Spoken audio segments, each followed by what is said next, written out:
I'm Eddie Koof, also from UCSD, and the co-director for this course.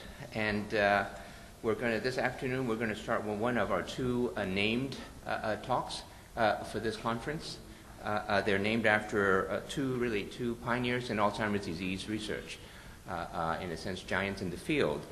And the first one is the Robert Katzman Memorial Lecture, which was established in 2008 in honor of our friend, our former boss, our chairman and colleague, Bob Katzman. Dr. Katzman was the founding director of the UCSD Shiley Marcos Alzheimer's Disease Research Center, which was one of the original 5 research centers established by the National Institute on Aging back in 1984.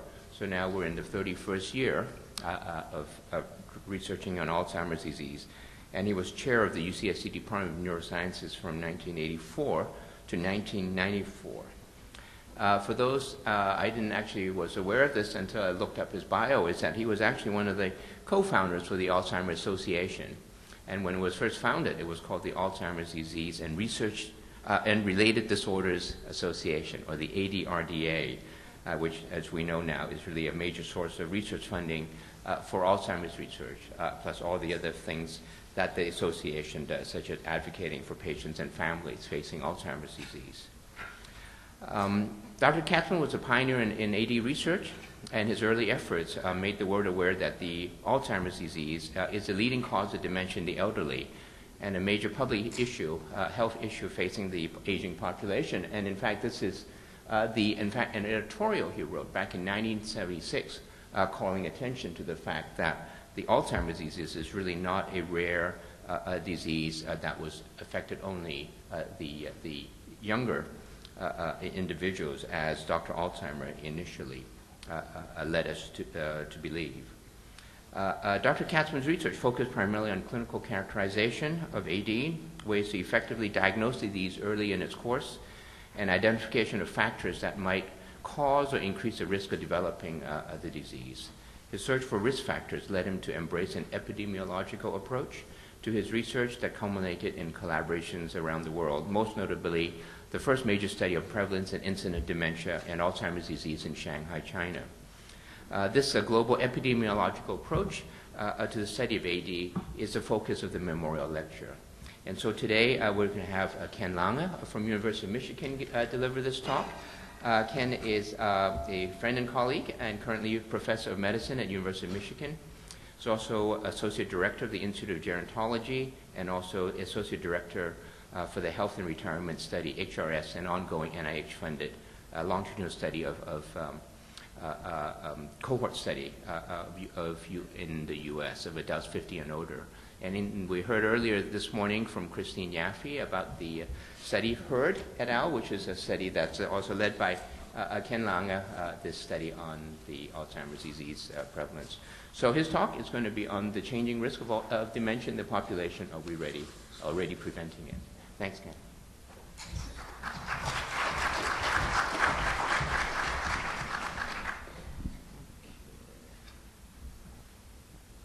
Thanks very much, Eddie. And it's a great honor to be here to give the Katzman lecture. Eddie actually stole a little bit of my thunder. I didn't know Dr. Katzman directly, but went back and read that editorial that Eddie put up there. And again, it is a bit humbling to see how far ahead of the rest of us Dr. Katzman was in terms of focusing in on some of the key issues that need to be understood and dealt with in Alzheimer's disease. And you can see in that editorial he focused on, again, as Eddie said, the public health importance of AD due to the growth in AD cases as populations age over the next 30 to 40 years, challenges of accurately tracking Alzheimer's disease in the population, and also difficulties in understanding the magnitude of the burden of Alzheimer's disease when just using certain vital statistics or sources of vital statistics like death certificates. So again, much of what I'm going to talk about and the work that I've done has focused on the issues that Dr. Katzman identified almost 40 years ago. And I have no conflicts. And again, so today my key take-home points are these. Dementia has a large and growing health, social, and economic impact around the world, with the current magnitude as great or greater than common diseases such as heart disease and cancer. However, there does seem to be some good news out there. A number of recent studies suggest that the age-specific risk of dementia may have declined in high-income countries, especially over the last 25 years. And again, just to be clear, age-specific risk of dementia, so what we're saying there is, even though there's going to be many more cases, we think, around the world because of this large growth in the number of older adults, a 75-year-old today, we think, may have a lower risk of having Alzheimer's disease or dementia compared to a 75-year-old 20 years ago. And I'll go into a bit more about the issues related to that and the evidence and growing number of studies that suggest that. And then my colleagues this morning have done an incredibly good job of laying out these issues about early and later life education, cardiovascular risk factor control, which we think are key drivers, sort of population-wide drivers of Alzheimer's disease and dementia risk. And again, it could be, or we think that rising levels of education, better cardiovascular risk factor control may be the reasons why age-specific risk has declined, we think, over the last 20 to 25 years. So again, just in overview, I'll talk a bit about why we care about this at all. Why is dementia and the trends in dementia important from a public health, sort of clinical public health, public policy standpoints. Some of the health and social trends affecting brain health over the last 20 years, some recent studies of dementia trends, and then just briefly talk about what I think is quite an interesting issue about are these trends the same around the world, or are they different in high-income countries versus low- and middle-income countries, and then some of the key questions going forward. So again, you've seen this from some of the prior presenters, but just to say again what dementia is, or how we define dementia: impairment in short and long-term memory and other cognitive problems. This is the DSM criteria. Then the cognitive deficits cause significant impairment in social or occupational functioning. And that, I just sort of wanted to bring this up again, partly to say that, as again the earlier speakers have shown, dementia can be, it's not a clear cut, there isn't this single biomarker that we can point to define definitively who has dementia or who has Alzheimer's disease and who doesn't. And given this complexity, that can make it harder to track dementia in populations, how the diagnostic process happens, are people using different criteria, and that can be a challenge in looking at dementia from a population perspective. Again, just to reiterate the causes of dementia, we think Alzheimer's disease is a cause in 60 to 70% of cases. You see the vascular dementia there.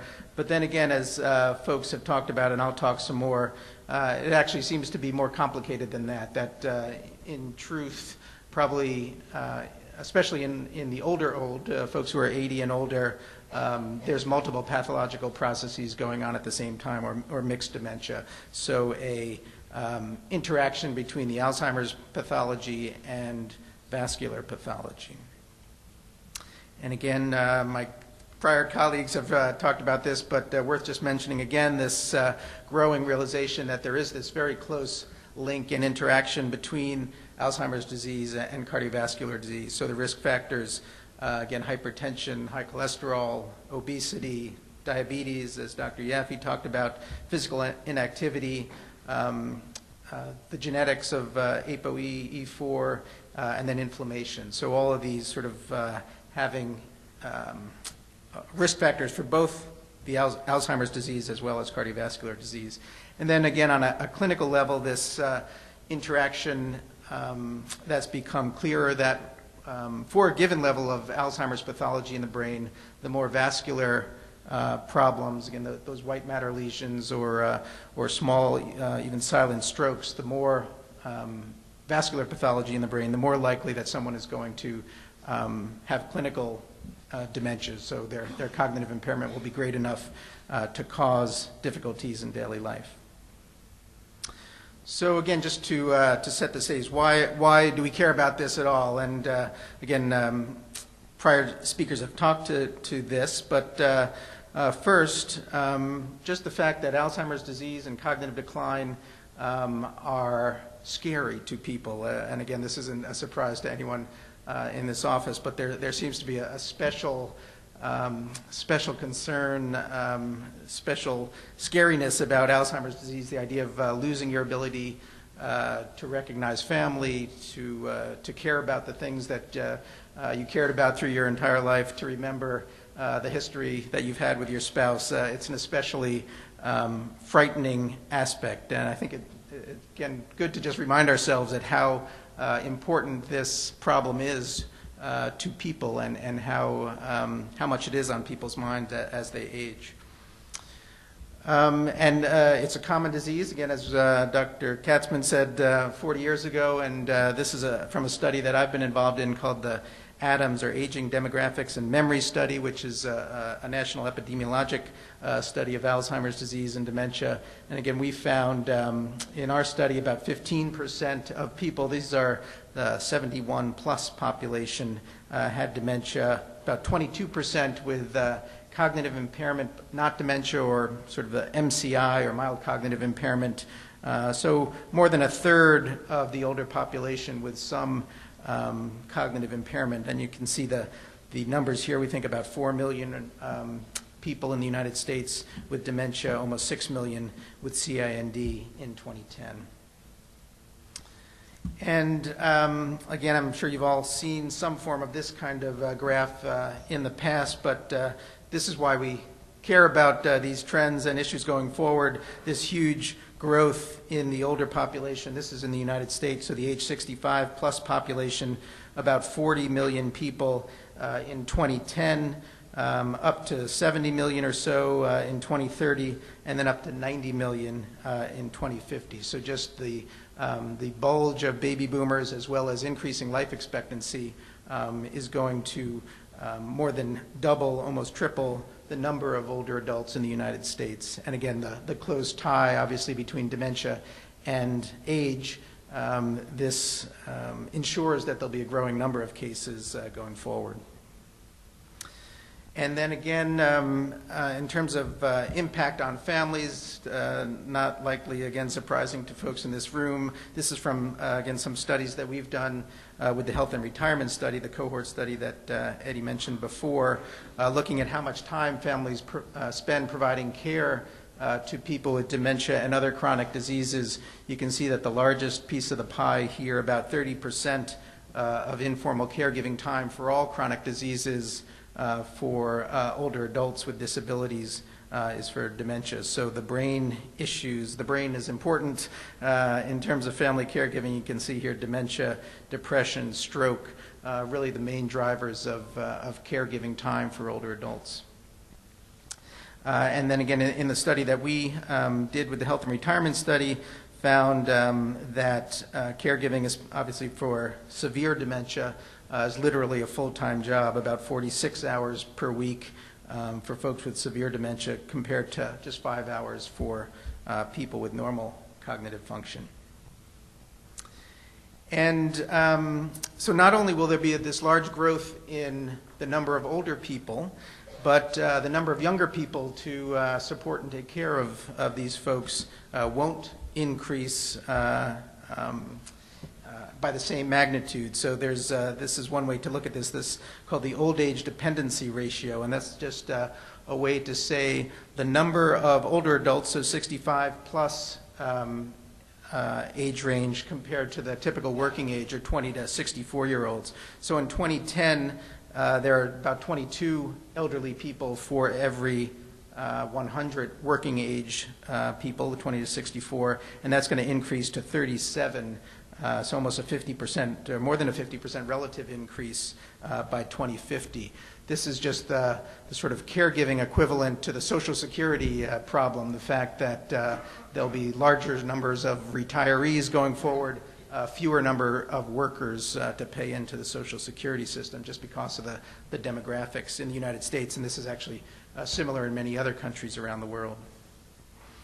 And then finally, again, Dr. Yaffe mentioned this study of the costs of dementia that we did with the Health and Retirement Study, trying to quantify what's the economic impact of dementia in the United States.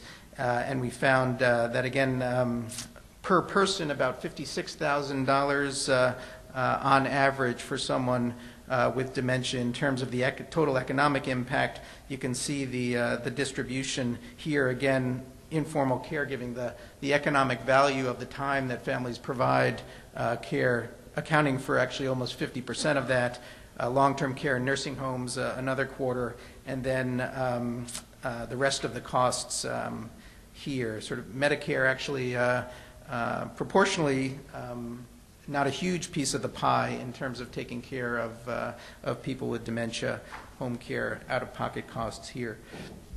And then if you were to add all that up across the United States in 2010 for direct costs, so the care purchased in the marketplace, not the informal caregiving, our estimate was about $110 billion per year, about $215 total when you add in that informal caregiving cost. And again, you can see if you were to project out the aging of the population over the next 30 years or so, that cost we think will more than double from about $215 billion up to more than $500 billion by 2040.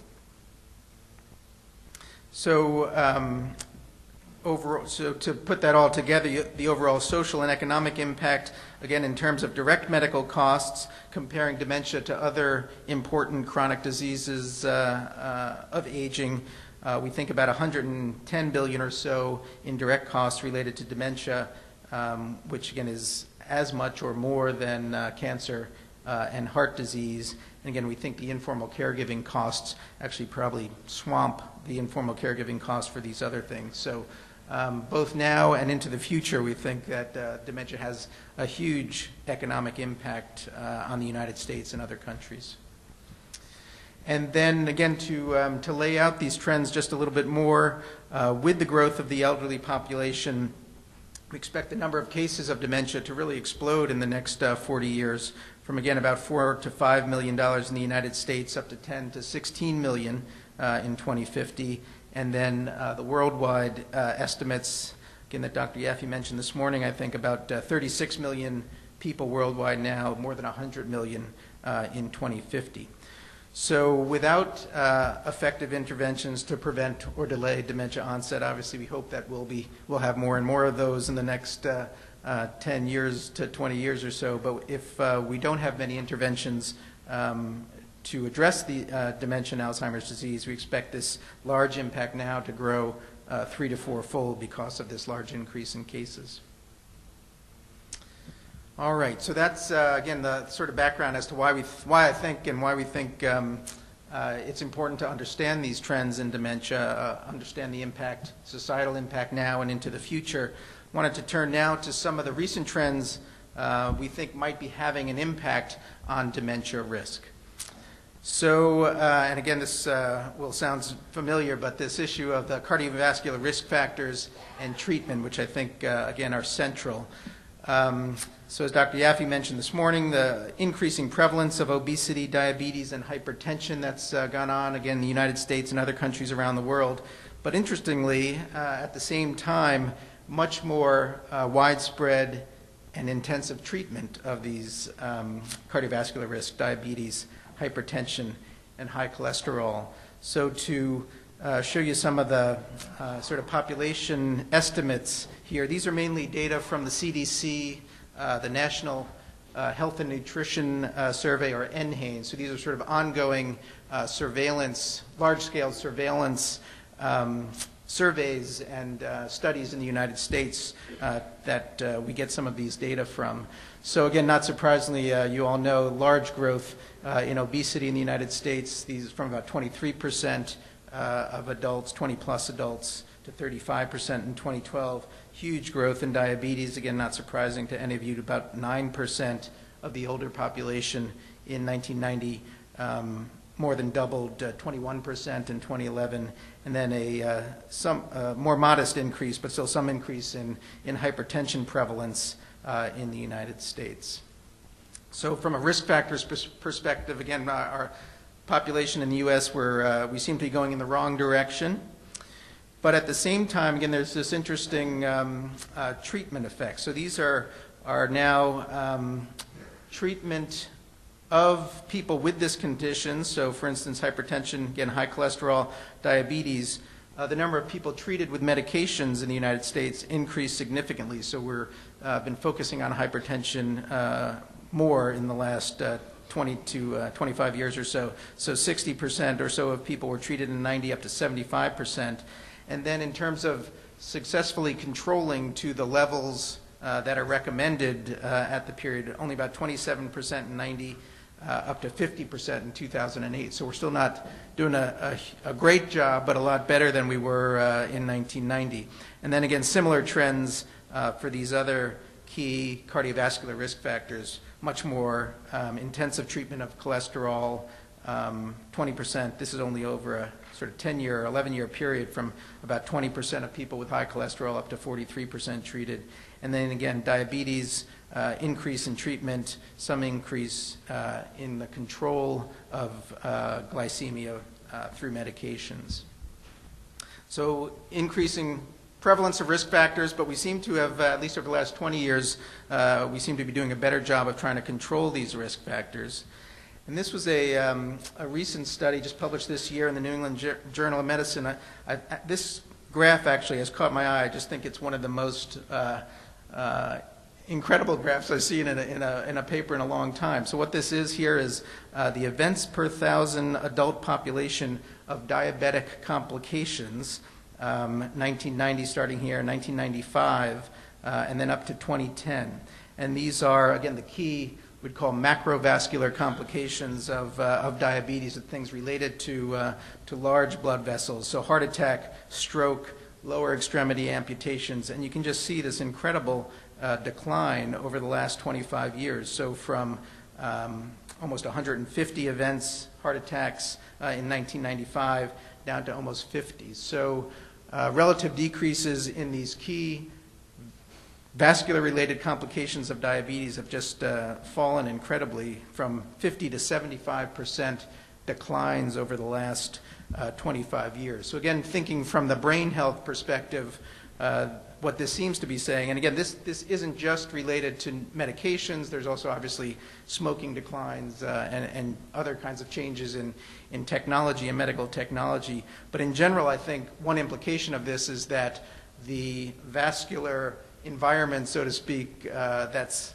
affecting the rest of the body that has that's led to these declines, likely also affecting the brain, we think, too, in a good way, we think.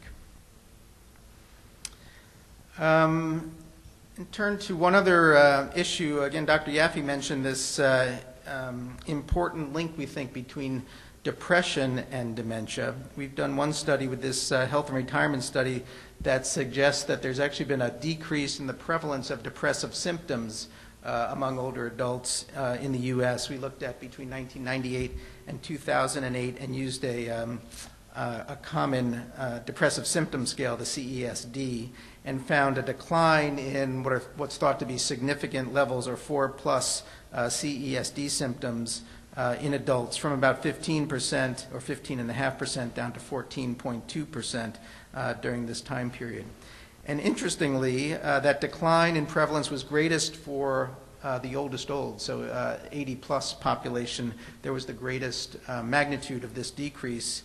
And similarly, again, back to what Dr. Yaffe was talking about this morning, there's been significant increases in treatment of depression among the 80+ population. And I should say I wouldn't say this is the last word on this, that more work needs to be done to understand this complex link that Dr. Yaffe talked about. But at least, again, some of the epidemiologic trends seem to suggest that we may be doing a better job of treating depressive symptoms in older folks too, and perhaps in turn decreasing dementia risk a bit through that pathway. And then again, you've heard this a lot this morning, and I do think this may be the most important issue, the issue of cognitive reserve and education. So education levels have been rising in the United States and around the world. You can see the trends here. About 53% of older folks had finished high school in 1990. That's up to 80% recently. Similar trends in college graduation. And then in other countries around the world, similar trends still in low and middle income countries, much lower levels of education, obviously, but the trends are in the same direction, that in general, children are going to school for longer periods of time, and we think that that's important for building cognitive reserve. And again, one of the questions this morning addressed this issue that again, we think education is protective against dementia through cognitive reserve, which I'll talk about in just a minute a bit more, but likely through lots of different pathways, that people with more education have different health behaviors, different occupations, spend their leisure time differently, have different social networks. So I think, as Dr. Yaffe said this morning, cognitive reserve is likely one pathway, but these are complex relationships, and these other sort of socioeconomic pathways are likely driving some of this change also, or this decrease in dementia risk. And again, just to look graphically, and people talked about this morning too, this idea of cognitive reserve. Here's cognitive function on the y-axis here. We think that what cognitive reserve does is allow people to sort of maintain their cognitive function for longer periods of time in the face of insults to the brain, like Alzheimer's plaques, vascular problems, and because of the different biology of the brain, redundant circuits, the ability to get around problems, that people are able to maintain that cognition for a longer period of time. And then again, obviously the hope is that cognition is maintained for a very long life, and that you die of something else before you get dementia or Alzheimer's disease. All right, so let's now turn to some of the actual data on trends in dementia that have been published recently.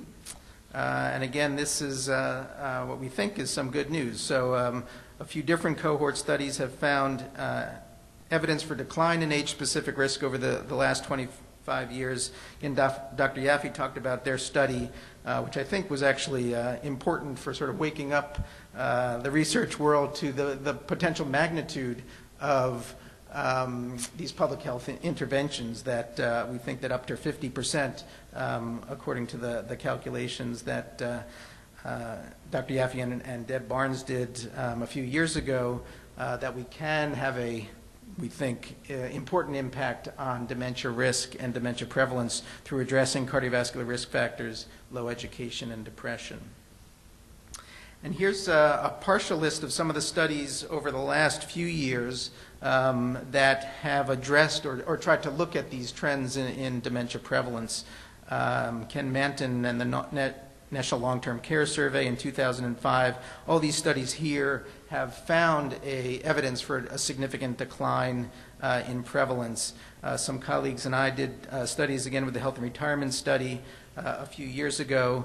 And then there's the Rotterdam study, which I'll go into in more detail in just a minute, in the Netherlands, Sweden, Denmark, and then last year a study published from England. All of these, again, you can see the increasing number over just the last couple of years, seeming to suggest these improving trends. But again, it's not, there's still, reasonable people could disagree about the strength of the evidence. There's a couple studies that have not found this change in prevalence, two in cities in the United States, one in Indianapolis, in Chicago, where there was some decline, but not a statistically significant decline in prevalence, and then another study at the Mayo Clinic that seemed to show some decline in one time period, but not another. This is a paper that, again, Dr. Yaffe and I and a colleague, Eric Larson, published last year that tried to basically do what I'm doing now, which is just review some of these recent studies. And I put this up here just to, again, show the kind of importance that we think education has. All of these studies sort of point to education and rising levels of education and better addressing cardiovascular risk factors as likely drivers of this declining risk. All right, so I'll turn to this one specific study, the Rotterdam study, just to show you a bit more about what they've found in the Netherlands. And the Rotterdam study's been going on since 1990.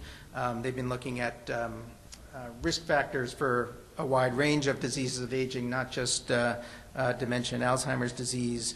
You can see it's a large study, about 8,000 people, where they go to their homes or have people come to a clinic every 3 or 4 years and do interviews and testing.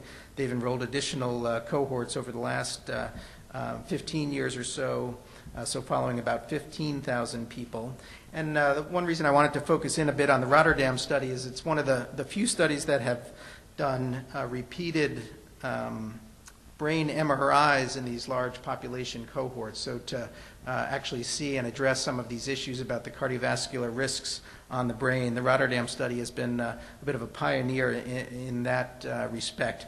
So they did MRIs in subsamples of these cohorts over the years, and to look at brain value, hippocampus size, white matter lesions, again, all these things that we think are important for understanding dementia risk. And these are just some of the pictures from, again, the Rotterdam scan study we saw this morning. These white matter lesions that seem to be related to cardiovascular risks, hypertension, cholesterol, diabetes, and then also the hippocampal volume, a good measure of Alzheimer's disease presence and severity of Alzheimer's disease. So what did they find in Rotterdam? Between 1990 and 2000, there was this decline in incidence of dementia based, again, on their data collection of interviews and testing every few years, from about 6.6 cases per 1,000 person years down to 4.9. But again, what I found really interesting and compelling in this study was the imaging data, the declining lifelong brain injury. There were the brains were larger in 2000, so there was less brain atrophy and fewer vascular-related brain lesions. So again, supporting this hypothesis that the better job we're doing at controlling cardiovascular risks may be translating to improving brain health. Again, they point to increasing levels of education and, again, more aggressive preventive treatments for cerebrovascular disease, so greater use of antithrombotic agents, aspirin, statins, although at least in Rotterdam, or in the Netherlands, there wasn't a big change in antihypertensive use, but was an increase in aspirin and statin use. And again, similar to the United States, in the Netherlands during this time period, they were also getting heavier and having more diabetes, but still had this decline in dementia risk during this time period.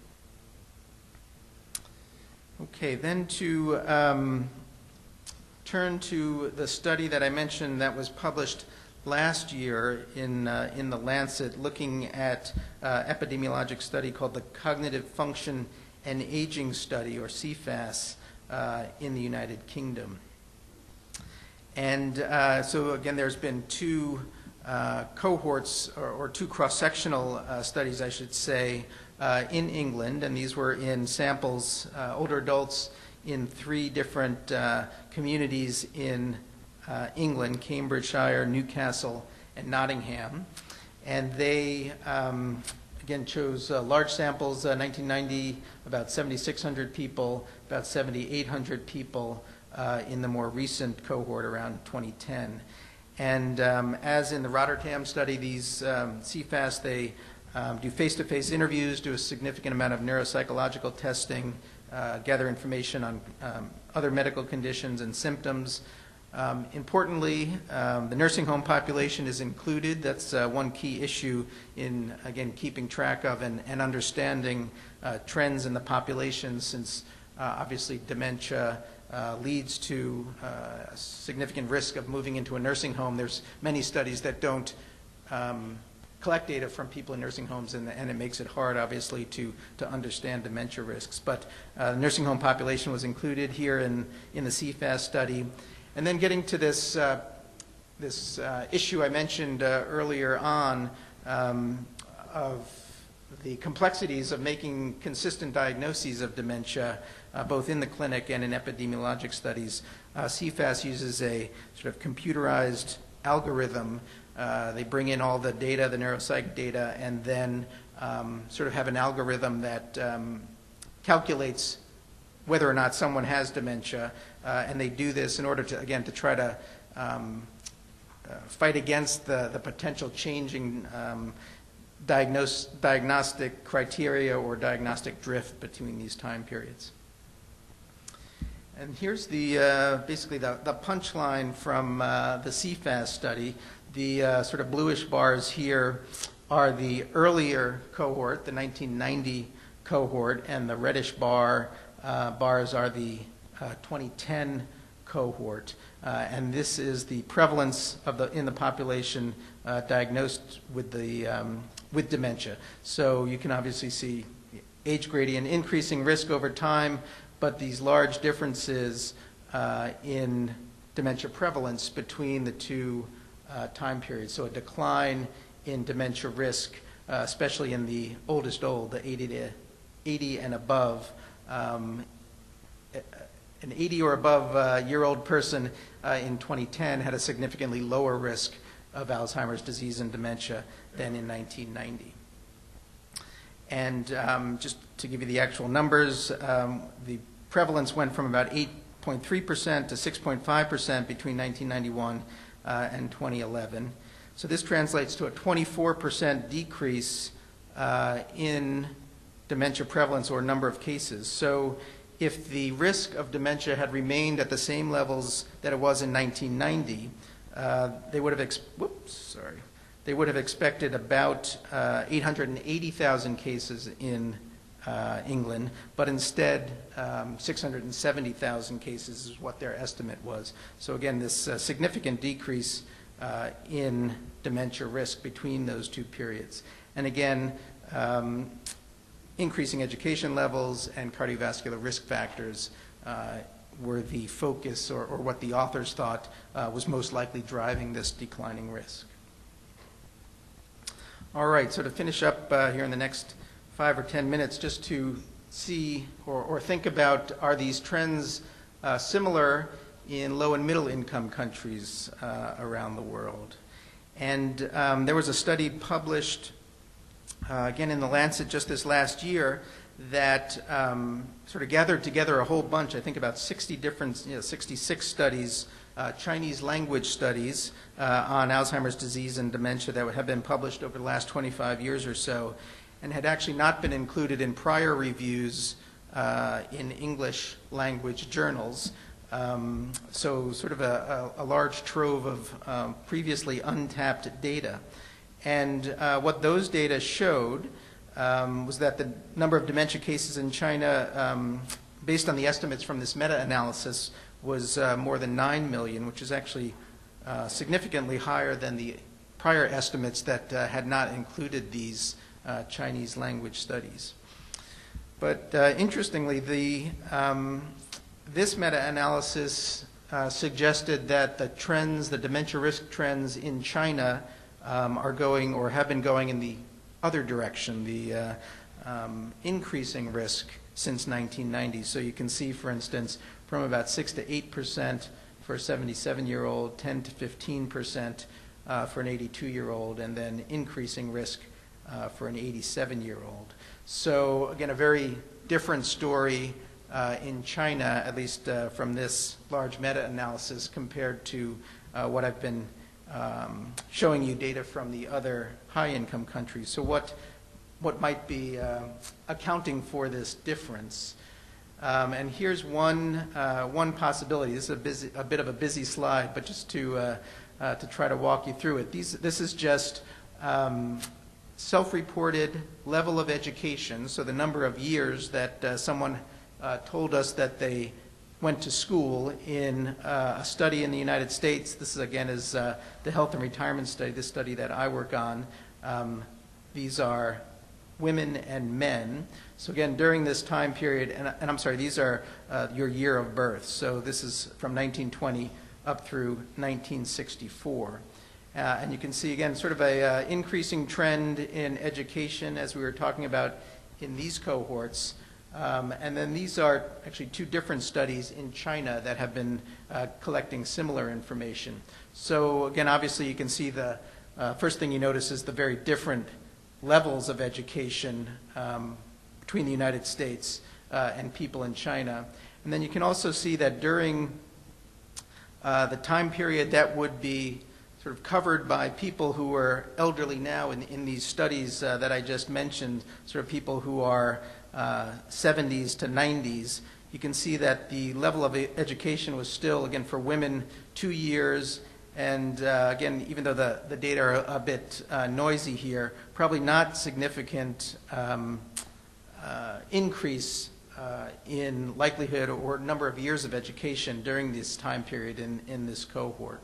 So we think that perhaps, and again, obviously more studies need to be done of this, but the elderly population in China right now, has a much lower level of education, but also there haven't been the increasing trends or increasing years of education in this cohort, and that would fit with the data that I just mentioned about an increasing risk of dementia during this time period rather than a declining risk. All right, so then just to conclude and raise a couple of key questions that were actually raised this morning too about what do we need to think about and understand better going forward. Again, we think that worldwide dementia cases are going to grow significantly over the next 40 years just because of the demographics and the age distribution, the changing age distribution in countries around the world. But again, on the good news side, a number of studies now suggest that declining age-specific risk in high-income countries, which if continued, could moderate the expected growth in dementia cases. This interesting new data from China suggests that the recent dementia risk trends in low and middle income countries may actually be quite different than in high-income countries, and I think that's a key area for epidemiologic research going forward. Early life and perhaps lifelong educational opportunities might be one very promising strategy to reduce dementia risk in future cohorts.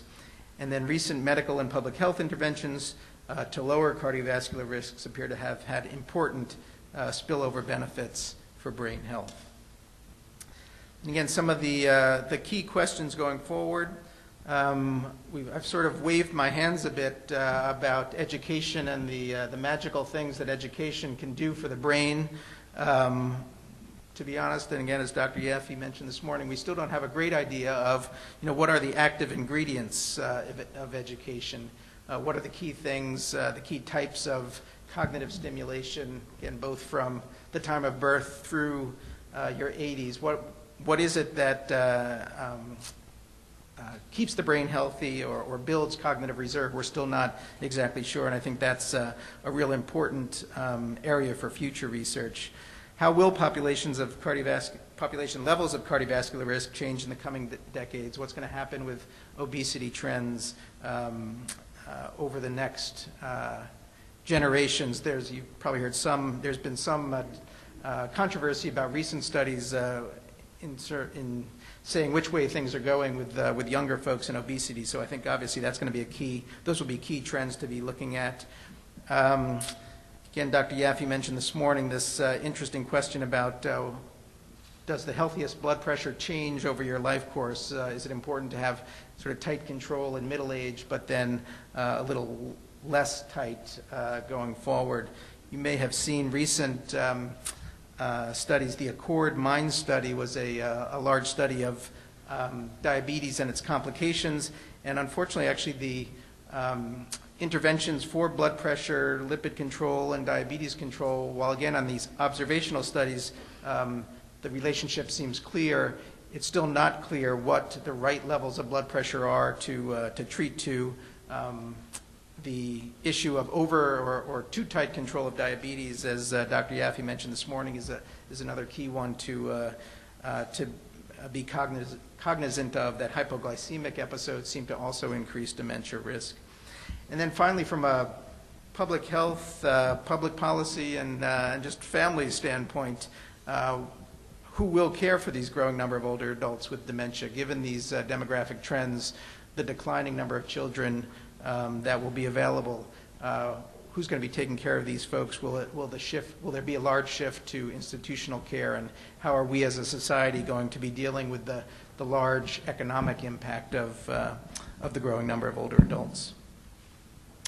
And just to acknowledge our funders for these studies, and thank you very much for your attention.